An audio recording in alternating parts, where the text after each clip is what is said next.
let's consider this question. Ade currently now is 8 years. Her mother, so the mother is 42. That's their current age. So let the we are told that how many years time will, so let's assume, let the number of years be x. Let's assume that the number of x years time will be x. So in that years time, the current year age would be 8 plus the years time. If we are to say 5 years time, it means 8 plus 5. So the mother would be 42 plus the number of years time.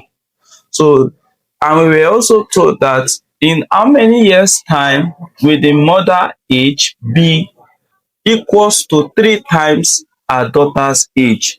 So that means that the mother's age, which is 42 plus x, will be 3 times the age, 3 times the age of Ade. That's 8 plus x.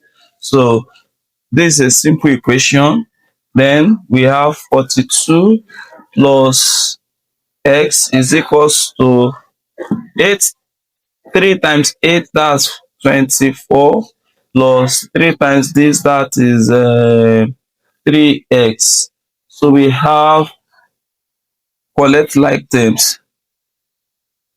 Collect like terms.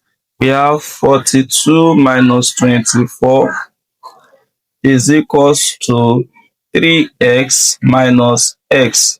3x minus x is 2x. This is 18. So divide both sides by 2. Let's interchange. We have 2x here is equals to 18. So 2 divided by 2, 2x divided by 2, 18 divided by 2, 2 here, 2 cancel 2, 2 here 1, 2 here 9. So x is 9 years. So in 9 years time, let's check that. At this age would be 8 plus x, which is 8 plus 9, which is 17 years. Then the mother would be 42 plus x, which is 42 plus 9, which is 51 years. So if we look at it, we discover that a day is 17 times 3, which is 17 times 3 would be 51 from here to 51 years. So in 9 years time, a day would be, in 9 years time, at this age would be 3, at this age multiplied times 3 would be his mother's age.